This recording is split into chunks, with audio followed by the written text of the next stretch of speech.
Hey guys, Shadney back with another process video, and since it is Monday, you get a free sketch and inspiration as well as these free printables. So if you want to download those will be linked below in the description of the video, and they're separate links, and when you go to print them, you print them as 4x6 prints so that the sizing is correct. So for today, what we're doing is I've got 3 photos. They're a little bit smaller than 3x4 inches each. I printed them and then mounted them all together on one piece of white cardstock. Then the back paper that I'm using is one that I don't like the back. It's that marbled looking, or actually no, it's the blue gingham, but I just don't have, it's not my favorite, and I just don't have a specific use for it. So we're going to go ahead and use it for this white background. And then this wood grain, we went ahead and cut down. It's give or take about 8.5 by 11. It might be more or less, but give or take about 8.5 by 11. So this scrap is from one of the past. It's from the 6x6 pad from one of the past videos, and I've just gone in with my 1/2-inch circle punch and am punching circles down each side. This is not necessary. You can punch it like the full circle out of any paper that you want to use, but I used it kind of as a guide to help me line up to make the scallop border. So I just line them up one after the next, and this just kind of helped me get more circles so that I could fit more across here to get the whole line in that color, because this color is almost the exact same color as the clouds from the printables. So I went ahead and used that one. I'm going to go ahead and fast forward this because it's boring and you get the idea, and I'm now helping India with something. So hold on one second. Okay, so now that all of these circles are attached, it looks like I have a little scallop border across the edge there. And before I adhere this piece of paper down to the backing, I'm going to use this turquoise colored Heidi Swap color mist and just splatter some across here. And I did use it just to dot some bigger dots because it wasn't doing it, so I was trying to add some bigger ones there. And I'm just doing them down either side where I'm going to be doing embellishing. That top left, I'm going to be doing the biggest part of the embellishing of just embellishing, and then the bottom right I'll do some embellishing, but it'll be mixed in with my journaling as well. And you can't see it very well it's kind of out of the picture right now, but at the top left of the screen, I've already gone through and added cut strips of white cardstock and done all my journaling. And then now I'm just adhering this piece down. And then I'm going to go ahead and start building off my photo. I've pulled out some papers that I want to use already ahead of time. Some of them, this black one is from the 6x8 paper I've had. I think the pink striped one is as well. And then the coral colored is from the 6x6 pad, and then the swans and the turquoise are cut-offs from, or scraps from, some other layouts. So this one I'm just doing sorry, I breathed in funny.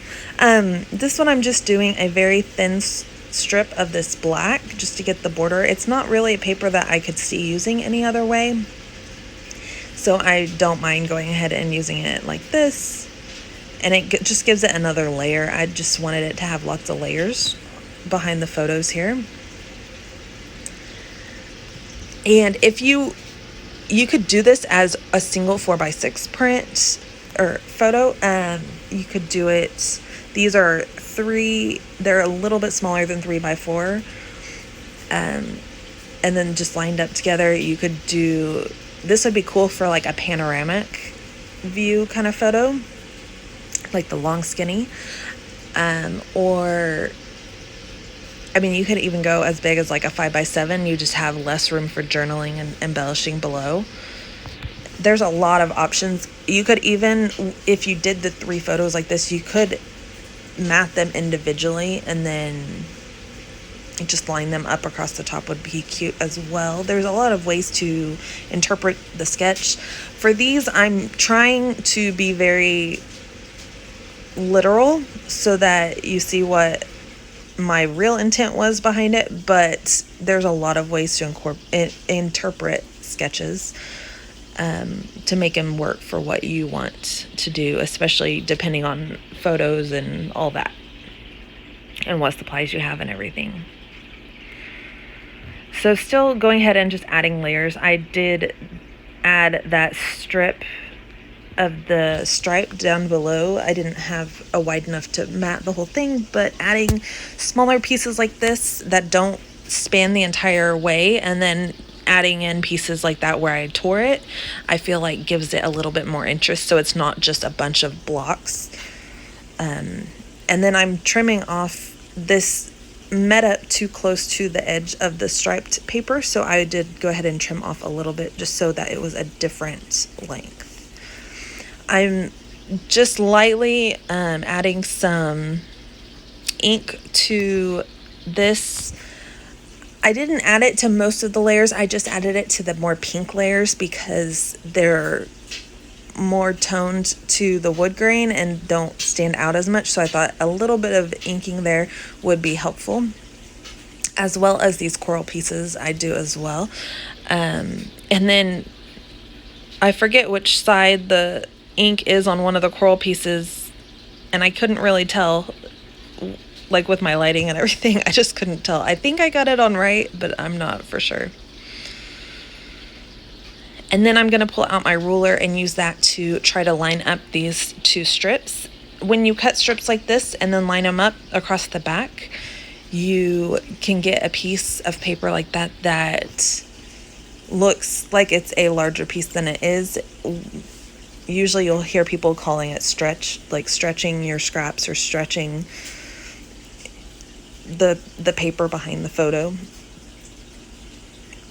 And then now I've just pulled out all of my journaling pieces. I'm trying to put them back in order,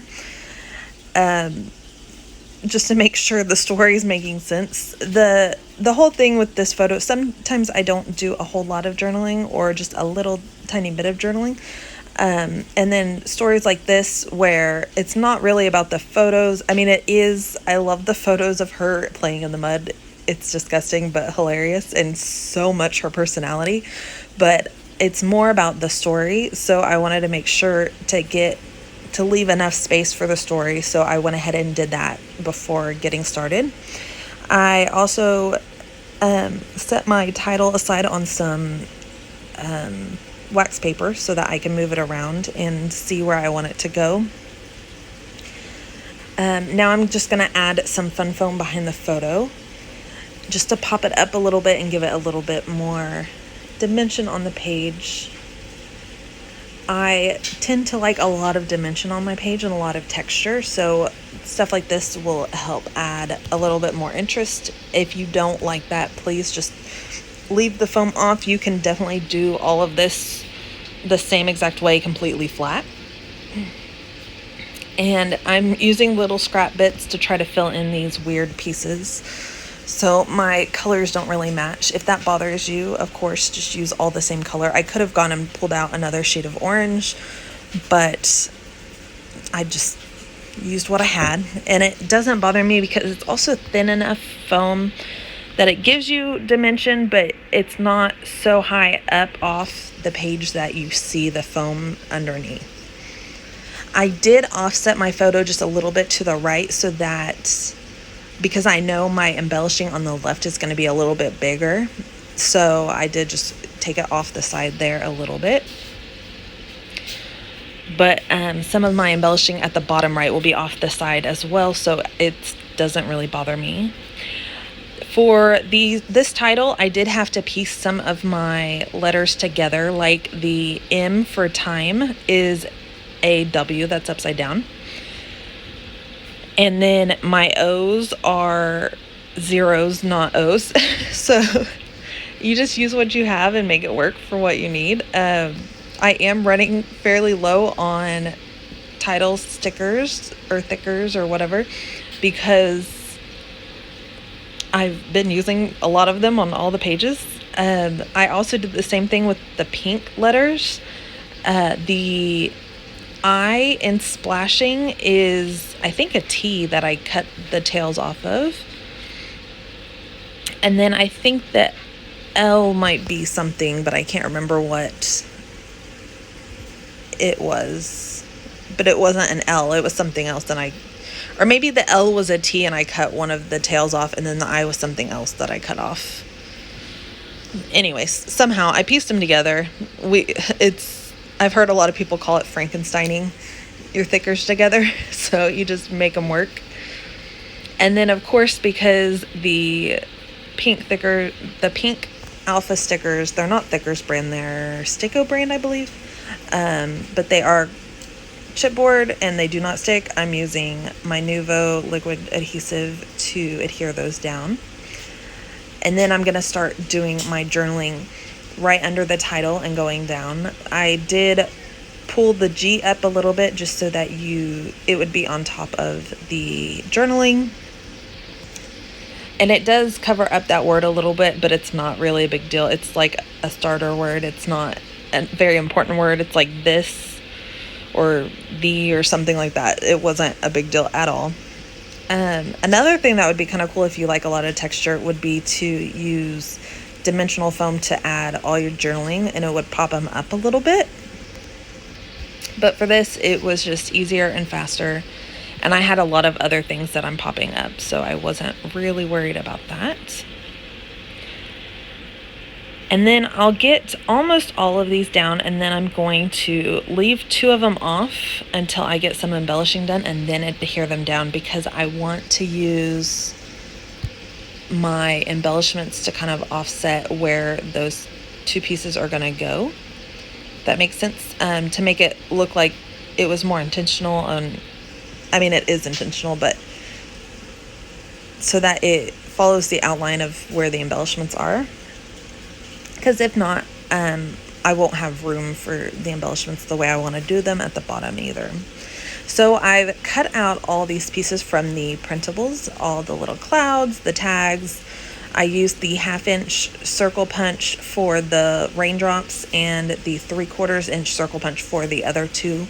There's like an umbrella and then a little cloud with raindrops. And then fussy cut all the word strips and the little labels. So I went ahead and adhered the cloud down there, and then I'm adding the the journaling strips adjusted to where the cloud is. These wood clouds are from that wood veneer pack that I added to the kit at the beginning. I did kind of save them because I knew I wanted to do something similar to this, so I kind of planned this one out in that way.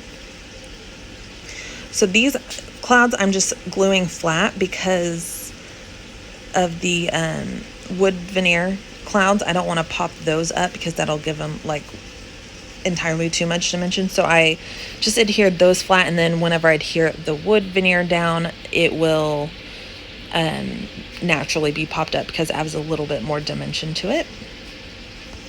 Then you can see where my splattering is. It kind of works out perfectly and looks kind of like raindrops. I'm gonna add just a couple of these little what are they called, labels up here at the top, and there's not going to be anything on them or anything, just for a little bit of more interest up there and some more color. And then I'm trying to find a place for this green label, but I end up putting it down here at the bottom.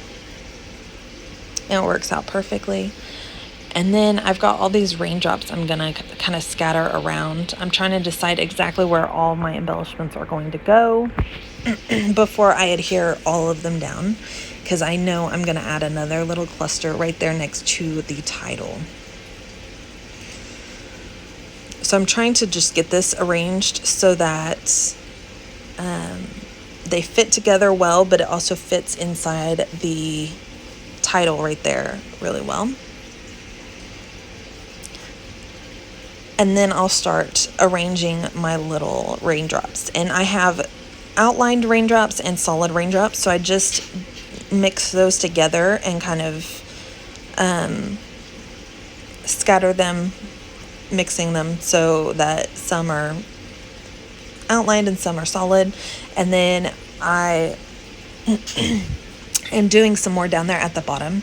So I've decided what to do is I took my gray pen that I used to do my journaling, and I'm doing little dashed lines to look like little, like the line where the raindrop comes down, if that makes any sense. And it's not perfect, it's not super straight, anything. It just gives it a little bit more interest. I think it's just cute. I don't know. And I'm going ahead and doing that before I adhere the raindrop down, but you can also do the opposite way. You can adhere the raindrop down and then do the lines. I was just trying to make sure that they didn't overlap and they were pretty evenly spaced.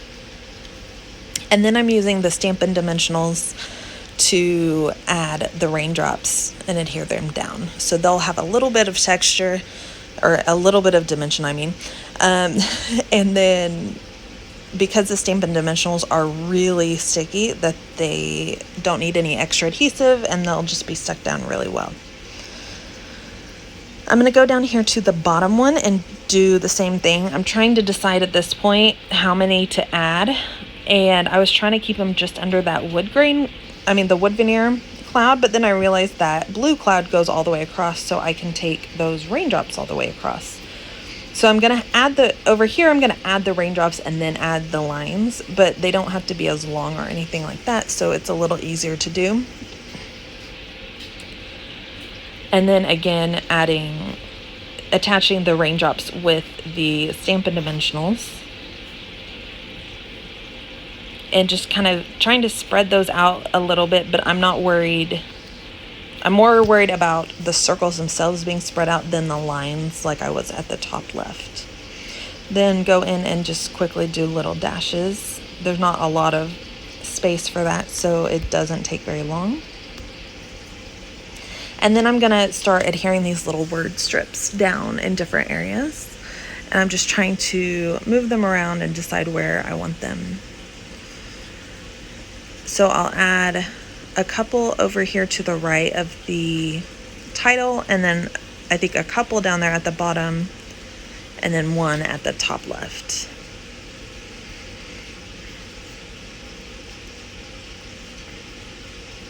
And I forgot to mention that little pink umbrella piece. I did use Stampin' Dimensionals to attach that as well. So now I'm just going to pull out some sequins, these little aqua colored sequins, and add some more around just to add a little bit more detail and some more sparkle and stuff around these different embellishment areas. And then that'll be it for this layout. So thank you guys so much for watching. I hope you enjoyed this process video and you enjoy the what's it called? The sketch and the printables. So again, if you want to get those, they are going to be linked down in the description of the video, and just remember to print them as 4x6 so that they are sized correctly. If you like this video, please hit like. If you want to leave me a comment, maybe leave me a comment. I would love to know, what is your favorite use for like raindrops? Like, this isn't really, it's not a raining photo, but I know some people will use them for like weird things sometimes and have cute little sayings. So I'm curious, like, how are weird ways that you use rain clouds and raindrops that aren't specifically for rain. like baby showers and stuff like that. So let me know that below. And then if you want to see more videos, please hit subscribe. I've been posting a video almost every day for the last couple weeks. And I didn't the last 2 days, but that was weekend and we had a lot going on. So this week I should have one every day or almost every day. And then on Mondays I post sketches, new sketches, and printables. So come back Monday. Mom, what are you making? I'm doing a video. And that's India. So thank you guys again. I hope you have a wonderful day and happy scrapping. Bye.